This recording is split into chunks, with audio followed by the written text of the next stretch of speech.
Good morning વિદ્યાર્થી મિત્રો. અગાઉના લેક્ચરમાં આપણે સ્વાધ્યાય 3.3 છે એ પૂર્ણ કર્યું હતું. એમાં આપણે આલેખ છે એ સમજ્યા હતા, આલેખને દોરતા છે શીખ્યા હતા. તો હવે આજે આપણે નવી મેથડ શીખવાની છે, જે છે આવૃત્તિ વિતરણ. બરોબર, તમને આવૃત્તિઓ આપી હોય. આ આવૃત્તિ વિતરણ શું છે કે તમને માહિતી છે એ એક જ સંખ્યાની ઘણી બધી આપેલી હોય છે. તમે અહીંયા જોઈ શકો છો, મેં રકમ દોરી છે કે અહીંયા ઘણી બધી માહિતી આપી છે અને કોણ કેટલી માહિતી છે એને મારે એક જ સેકન્ડમાં, એક જ મિનિટમાં જો મારે યાદ રાખવું હોય તો એનો કોષ્ટક છે એ બનાવવામાં આવે છે કે અહીંયા એક છે એ કેટલી વખત આવે છે, તો એકની સંખ્યા આટલી છે, બે આટલી વખત આવે છે, ત્રણ આટલી વખત આવે છે. જેવી રીતે આપણે બહુલકમાં શીખ્યા હતા, પણ બહુલકમાં તમને અવલોકોની સંખ્યા છે એ લિમિટેડ આપી હતી કે 10 થી 12 વચ્ચે શોધવાનું હતું. અહીંયા તમને આટલી બધી સંખ્યા આપી છે અને એક જ નજરમાં ખબર નથી પડતી કે એક કેટલી વખત છે. તો હું એને જો કોષ્ટક તૈયાર કરી નાખું તો મને ખબર પડી જાય કે આ સંખ્યા વધારે છે, માટે એને બહુલક છે. એટલે પરીક્ષામાં જ્યારે પણ આવૃત્તિ વિતરણનું કોષ્ટક બનાવવાનું કે તો હું અહીંયા દોરું એ રીતે દોરવાની છે. તો પહેલા તો અહીંયા શું લખશું આપણે? સંખ્યા, પછી આવૃત્તિ ચિહ્ન અને આવૃત્તિની સંખ્યા. બરોબર, આવી રીતે આપણે લખવાનું છે. તો આવૃત્તિની સંખ્યા એટલે ક્યાં સુધી આવે છે? તો કે મને 6 સુધી દેખાય છે, એટલે આપણે અહીંયા લખી નાખીએ લાઈનમાં 1 2 3 4 5 અને 6. વારાફરતી ધ્યાનમાં રાખીને લાઈનમાં લઈને લેતા જાઓ. તો હવે ચાલો આપણે 1 થી શરૂઆત કરીએ. તો 1 ક્યાં આવે છે? 1 ની પાસે 3, તો 3 પાસે આવી રીતે લીટો કરવાનો. 2, તો 2 ના ખાનામાં લીટો કરવાનો. 5, તો 5 ના ખાનામાં 1, તો ફરી પાછું 1 ના ખાનામાં. 4, 4 ના ખાનામાં. 6, 6 ના ખાનામાં 2, 2 ના ખાનામાં. 5, 5 ના ખાનામાં 2, 3 વખત છે એટલે 1 2. હવે તમે જો 1 2 3 4, 4 ખાના ભરાઈ ગયા, તો પાંચમો લીટો આવી રીતે કરવાનો. એટલે આપણે 5 5 ના જૂથ બનાવવાના. બરાબર, કેવા બનાવવાના? 5 5 ના જૂથ. એટલે 5 લાઈન આવી રીતે ઊભી કરવાની અને એક લાઈન ઈ આડી કરવાની. પછી 4 1 2, એટલે ફરી પાછું હવે નવું જૂથ બનાવવાનું. 3 1 2 વખત, એટલે જો અહીંયા થઈ ગયું અને બીજી વખત છે એ એક ઊભી. પછી 2 3 2, પછી 6 4, એટલે અહીંયા આવશે 3 2 1 1 2 વખત છે એટલે નવી લાઈન કરવાની. 4 2, 4 લાઈન થઈ ગઈ, તો પછી આડી લાઈન 1 5 3, એટલે આડી લાઈન. બીજી વખત 3, એટલે નવું બનાવવાનું. 2 નવું બનાવો. 3 2 4, 4 લાઈન ઊભી થઈ ગઈ એટલે પાંચમી લાઈન આડી. 2 1 2. સમજાણું? આવી રીતે 5 5 ના જૂથ બનાવવાના. તો આપણે આને, આ જે સંખ્યા છે એને શું કહેવાય? આવૃત્તિ ચિહ્ન.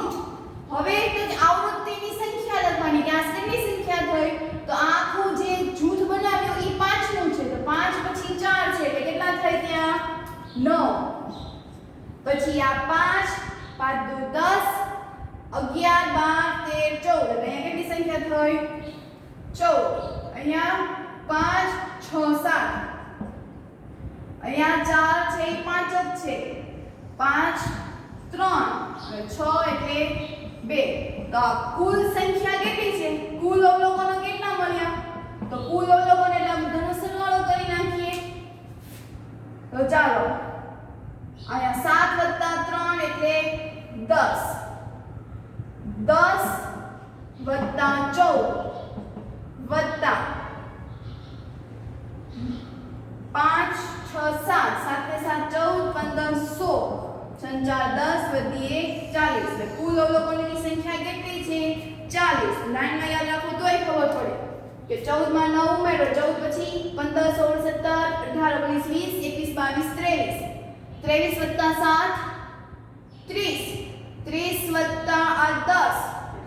40 એટલે કુલ વિતરણ કેટલું થયું આવૃત્તિની કુલ અવલોકનો કેટલા છે તો કે 40 હવે માનો કે તમને એવું કીધું હોય પરીક્ષામાં કે આવૃત્તિ વિતરણ તૈયાર કરો અને તેમાંથી બહુલક શોધો પરીક્ષામાં એવું કીધું હોય તૈયાર કરો અને તેમાંથી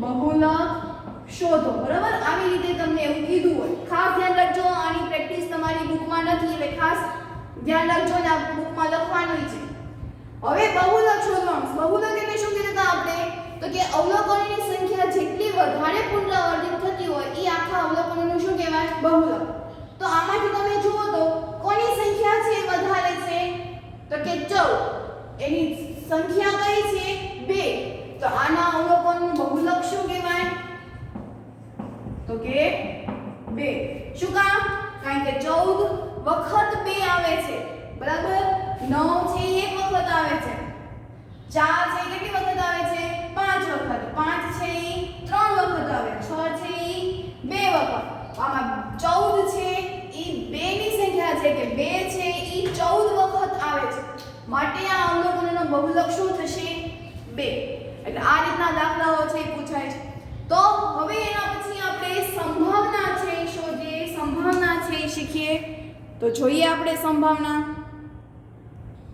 તો હવે સંભાવના વિશે વાત કરીએ કે સંભાવના એટલે શું હું તમને સંભાવના એટલે ગુજરાતી શબ્દમાં હું એને તક કહીશ શું કહેવાય સંભાવના એટલે તક સંભાવનાનું એક સૂત્ર આવે છે પેલા જોઈ લઈએ તો કે સંભાવના બરાબર પ્રયત્નોની સંખ્યા છેદમાં કુલ પ્રયત્નો ખાસ યાદ રાખવું સંભાવનાનું આ સૂત્ર કે સંભાવના એટલે શું થાય કે પ્રયત્નોની સંખ્યા છેદમાં કુલ સંખ્યા હું સંભાવનાને મેં તમને કીધું શું કહેવાય તક ઓપોર્ચ્યુનિટી ઇંગ્લિશમાં કેવું હોય તો દાખલા તરીકે હું એક સિક્કો ઉછાળું છું ક્રિકેટમાં આપણે બેટિંગ કરવાની હોય અથવા તો ફિલ્ડિંગ ભરવાની હોય ત્યારે સિક્કો છે ઉછાળે છે બરાબર તો એ સિક્કો ઉછાળવામાં આવે તો સિક્કો ઉછાળતા 2 પ્રયત્નો મળે કાં તો હેડ મળશે કાં તો ટેલ મળશે ગુજરાતીમાં કેવું હોય તો કાં તો કાટ મળશે કાં તો છાપ મળશે હવે હું એમાંથી એમ કહું કે એક સિક્કો ઉછાળતા તેમાંથી કાટ મળે એની સંભાવના કેટલી ખાસ યાદ રાખજો શું કીધું એક સિક્કો ઉછાળતા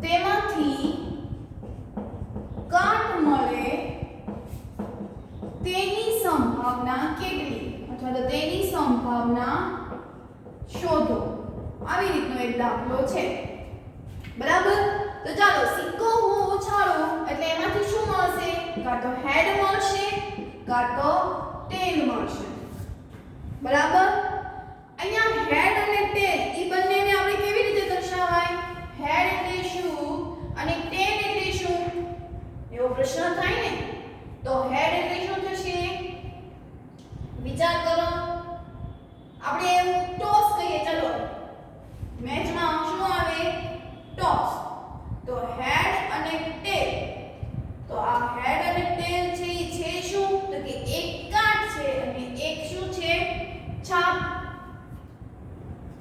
તો અહીંયા એવું કીધું હોય કે દરેક વખતે ટેલ મળે ચાલો આપણે ઇંગ્લિશ શબ્દ વાપરીએ કે દરેક વખતે ટેલ મળે તો એની સંભાવના કેટલી અહીંયા કાટની બદલે હું ટેલ લખી નાખું છું બરાબર ટેલ એટલે શું થાય ટી તો અહીંયા સંભાવના કેટલી મળે સંભાવનાનું સૂત્ર વાપરવાનું કે સંભાવના બરાબર કરેલા પ્રયત્નોની સંખ્યા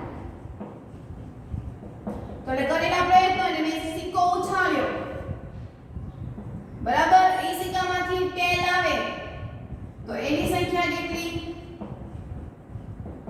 તો કુલ પ્રયત્નો કેટલા થયા 2 કાં તો હેડ કાં તો ટેલ અને એમાંથી ટેલ આવે તો ટેલ આવે એની સંભાવના કેટલી 1 એટલે જવાબ શું આવે 1 ના એટલે આ એક ઉદાહરણ થયું. પછી સંભાવનાનું મૂલ્ય છે હંમેશા 0 અને 1 ની વચ્ચે જ આવે. બરાબર, યાદ રાખજો. આ સંભાવના આનું મૂલ્ય છે કેટલું આવશે? 0.5. 1 ને હું 2 વડે ભાગીશ એટલે 0.5 આવશે. તો સંભાવનાનું મૂલ્ય હંમેશા 0 અને 1 ની જ વચ્ચે આવે. જો તમને સંભાવનાનું મૂલ્ય 2 મળે તો ત્યાં તમારે સંભાવના છે એ ખોટી પડે, કારણ કે મૂલ્ય 1 થી વધે નહીં અને 0 થી નીચે ન જાય. 0 અને 1 ની વચ્ચે જ થઈ રહે. બરાબર, કાં તો 1 આવશે કાં તો 0 આવશે. કોઈ સ્વયંસિદ્ધ સૂત્ર હોય અથવા તો વાક્ય હોય તો તેની સંભાવના 1 થાય. દાખલા તરીકે હું એમ કહું કે સૂર્ય પૂર્વમાં ઉગે છે, તો એ પૂર્વમાં જ ઉગે છે. સાચા થયા, સ્વયંસિદ્ધ સૂત્રો થયા, તો એ સંભાવના એને કેટલી મળશે? 1. ધારો કે હું એમ કહું કે સૂર્ય પૂર્વમાં આથમે છે. સૂર્ય પૂર્વમાં આથમે છે. હવે સૂર્ય ક્યાં આથમે છે? પશ્ચિમમાં. મેં પ્રશ્ન શું પૂછ્યો? પૂર્વમાં. એટલે આ વિધાન કેવું થઈ ગયું? ખોટું. તો એની સંભાવના શું થાય? 0. એટલે કોઈ અચોક્કસ ઘટના બને તો તેની સંભાવના 0 મળે. બરાબર, એટલે કે જે વિધાન ખોટું છે ત્યાંની સંભાવના 0, જે વિધાન સાચું છે એ શું થશે? 1. દાખલા તરીકે હજી એક ઉદાહરણ આપું કે આપણા રાષ્ટ્રપિતા ગાંધીજી છે. આપણા રાષ્ટ્રપિતા ગાંધીજી છે, તો એ સાચું છે, તો એ વિધાન કેવું થઈ ગયું? સત્ય. એટલે શું છે? એની સંભાવના 1. બરાબર, ખ્યાલ આવ્યો? તો આટલું સંભાવના વિશે તમારે આ ચેપ્ટરમાં છે એ ભણવાનું છે. ખાસ એટલું યાદ રાખો, જે સ્વયંસિદ્ધ છે, જે ચોક્કસ ઘટના છે એની સંભાવના 1 આવશે.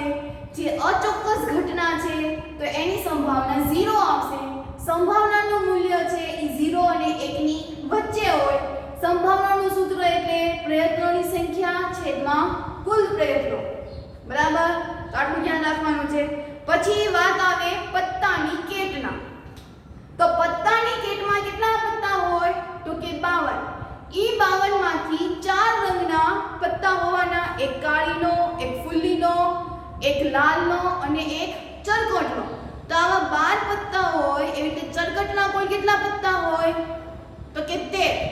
એવી રીતે કાળીના 13, ફૂલીના પણ 13. તો 13 હોય એટલે કે 13 ચોક ને 52, કુલ 4 રંગ હોય અને બધાના 3 પત્તા હોય. એવી જ રીતે હું એમ કહું કે 4 રાણી છે, તો દરેકની એક રાણી હોવાની. તો 4 રાણી છેદમાં 52. બરાબર, તો આ સંભાવનાના સૂત્રના આધારે આપણે બાકીના પ્રશ્નો છે એ આપણે કરીએ. બરાબર, તેનો જો પહેલો પ્રશ્ન છે કે નીચે આપેલી ઘટના ચોક્કસ બનશે કે અચોક્કસ બનશે કે અશક્ય છે, તો એના વિશે લખવાનું. તો પહેલો પ્રશ્ન એવો છે કે ગઈકાલ કરતા આજે તમારી ઉંમર વધુ છે. બરાબર, ગઈકાલ કરતા તમારી ઉંમર આજે કેવી છે? તો કે વધારે છે. તો ઈ થઈ શકે, ઈ ચોક્કસ ઘટના કહેવાય, અશક્ય ઘટના કહેવાય કે બનશે નહીં એવું કહેવાય. તો ધારી લો કે ગઈકાલે તમારો બર્થડે વયો ગયો.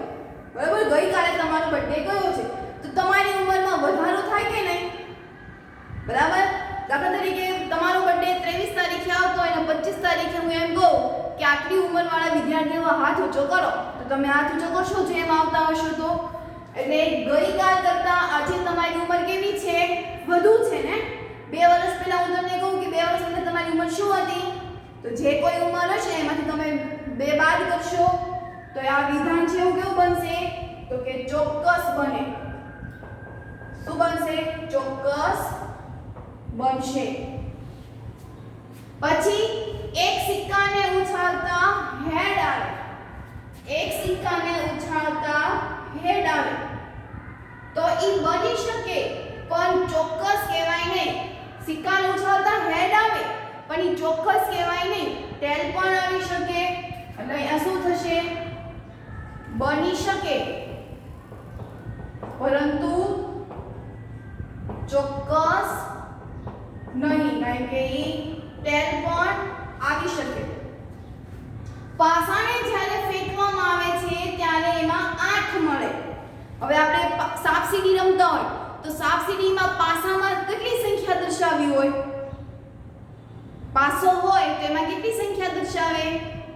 1 થી 6 ની બતાવે ને, તમને 6 એક ઉપર આવ્યો હોય પણ 6 થી વધારે કોઈ અંક આવ્યો ન હોય. તો આમાં તેવું કીધું કે 8 મળે, તો 8 મળે ન મળે, એટલે આ વિધાન અહીંયા કેવું થઈ ગયું? અશક્ય. કેવું થઈ ગયું? અશક્ય. બરાબર. હવે પછીની ટ્રાફિક લાઈટ લીલા રંગની થશે. હવે પછીની ટ્રાફિક લાઈટ લીલા રંગની હોય. હવે જો તમે ટ્રાફિક લાઈટ તમે કોઈકવાર જોયું હોય તો તમે જોયું હશો કે પહેલા પીળી હોય, પછી લાલ થાય અને પછી લીલી થાય. તો લાલ થઈ ગયા પછી લીલી તો દેખાય જ છે. તો હવે પછી એટલે કે લાલ થઈ ગયા પછીની ટ્રાફિક લાઈટ હવે કેવા રંગની દેખાશે? લીલા રંગની. તો આ શક્ય છે કે નહીં? તો કે બની શકે, પણ કોના? મેં કીધું કે લીલા રંગની દેખાશે, પણ લાલ હોય તો લીલા રંગની દેખાય, પણ પીળા રંગની હોય તો કયો રંગ દેખાશે? લાલ ને. એટલે બની શકે પણ ચોક્કસ કહી શકે નહીં, કારણ કે આમાં એવું કીધું નથી કે પીળા રંગ પછી અથવા તો લીલા રંગ પછી. જો લીલા રંગ પછી લાલ રંગ પછી એવું કીધું હોય કે લીલા રંગની બનશે તો એ ચોક્કસ કહેવાય. પણ અહીંયા એક પણ કલર કીધો નથી કે આ પછી લીલા રંગની બને છે. ખાલી ફક્ત એવું જ કીધું છે કે લીલા રંગની બને છે. એટલે લીલા રંગની છે એ ઘણી બધી રીતે બને. બરાબર. લીલા રંગની છે એ એક જ રંગ પછીની સંખ્યા બને, એટલે કે લાલ થઈ ગયા પછી તે લીલા રંગ બને. પણ પીળા પછી લાલ લીલી છે એ ડાયરેક્ટ બને નહીં. પીળા પછી લાલ બનશે ને લાલ પછી જ તે લીલી બનશે. એટલે આ ઘટના બની શકે પણ ચોક્કસ કહી શકાય નહીં. બરાબર. હવે આવતીકાલનો દિવસ છે એ વાદળછાયું છે. વાદળછાયું એટલે વરસાદ આવ્યો ત્યારે તડકો ન નીકળ્યો હોય એવો. તો આમાં પણ બની શકે પણ ચોક્કસ કહી શકાય નહીં, કારણ કે કાલ તડકો નીકળ્યો તો એટલે કદાચ બને છે અથવા તો નહીં બને, એટલે ચોક્કસ ઘટના કહેવાય નહીં. બરાબર. ખ્યાલ આવ્યો? આપણે આ સંભાવના છે શીખ્યા. તો હવે આપણે એના પછીનો છેલ્લો પ્રશ્ન છે એ જોઈએ. હવે એના પછીનો પ્રશ્ન છે કે એક પેટીમાં 6 લખોટી છે અને જેના પર 1 થી 6 અંક લખવામાં આવે છે. 6 લખોટી છે, દરેકમાં એક એક અંક છે એ લખવામાં આવે છે. તો હું આ જે પેટીમાં હાથ નાખીશ તો એમાંથી 2 અંક લખેલી લખોટી નીકળે, એની સંભાવના કેટલી? હવે 6 લખોટી છે, દરેક લખોટીમાં એક એક અંક લખેલો છે. બરાબર. તો સંભાવનાને શોધવાની કેટલી છે? તો સૂત્ર લખવું પડશે કે સંભાવના બરાબર કરેલા પ્રયત્નોની સંખ્યા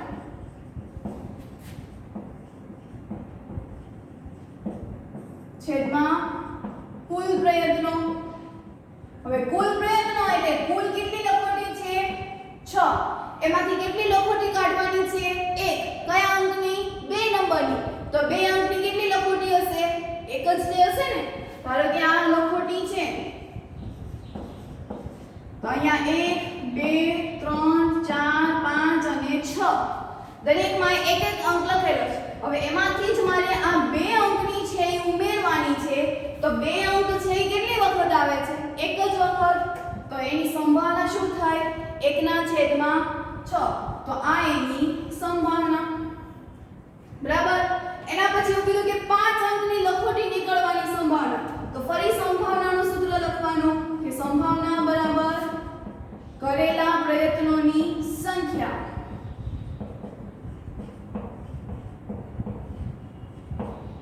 છેદમાં કુલ પ્રયત્નો, તો કુલ પ્રયત્નો આમાં પણ 6 જ રહેશે કારણ કે 6 લખોટી છે એટલે હવે એમાંથી ફરી પાછું પેટીમાં હાથ નાખીશ અને પેટીમાં હાથ નાખીશ ત્યારે 5 જ અંકની મળશે એની સંભાવના કેટલી? તો આમાં પણ 5 અંક કેટલી વખત આવે છે?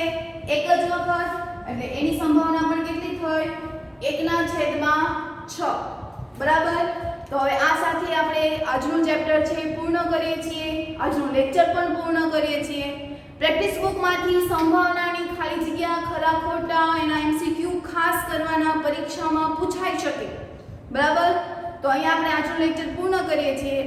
આ સાથે આ ચેપ્ટર પણ પૂર્ણ કરીએ. નવા વિડિયો લેક્ચર સાથે આપણે નવો ચેપ્ટર છે એ શરૂ કરીશું. તો અહીંયા આ ચેપ્ટર પૂર્ણ કરીએ, લેક્ચર પણ પૂર્ણ કરીએ છીએ.